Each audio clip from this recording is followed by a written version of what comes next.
Alhamdulillah, just about the hot dogs. I had a friend who came from Persia, and he arrived in London and he was going to study there, and so an Englishman picked him up, part of the university, and he told him he was hungry. So he said, "Oh, you have to come, I know this place that has the best hot dogs." And he said, "My dear friend, in my country we neither eat dogs hot nor cold."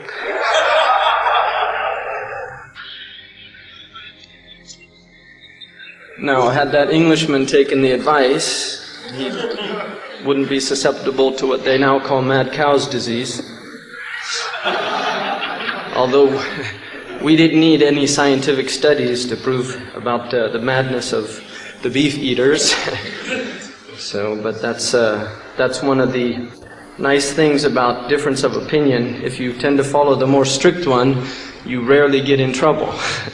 So about eating beef in this culture, for me it's not an issue of halal or haram. It's really an issue of tayyib or khabith, which is pure and impure. Because if you notice in the Quran, when Allah mentions halal, He always says halalun tayyiba. That follows halal, which means halal, not just halal permissible, but tayyib, which means pure.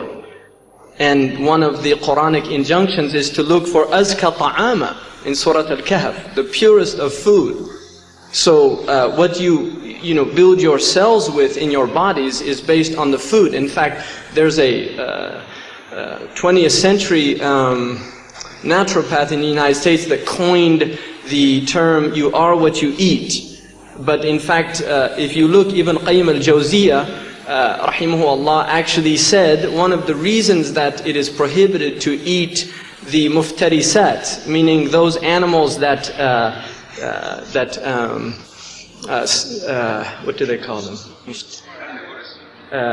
Carnivorous animals, but muftaris is more than carnivorous. It means like something that really attack other animals, the hunter animals.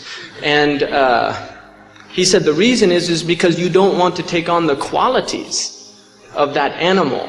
And so he had an understanding that, that what you eat, that's why the Muslims traditionally ate lamb, because they're gentle creatures. They're humble. And the Prophet, this is a fact. The Prophet ﷺ said the people who have camels tend to be arrogant people. That's true. It's in a hadith, sound hadith. They tend to be arrogant people, and the people that have lamb tend to be gentle people. And this is lamb and goats. The early, all of the prophets have looked after lamb and goat because it teaches that gentle quality and characteristic. It doesn't mean wish-washy, right? Gentleness is not wish-washy. In other words, there's a time for jid and harshness. When the wolf comes, the shepherd doesn't act like a sheep. Right? He acts like a wolf and devours the wolf before the wolf devours him or his flock.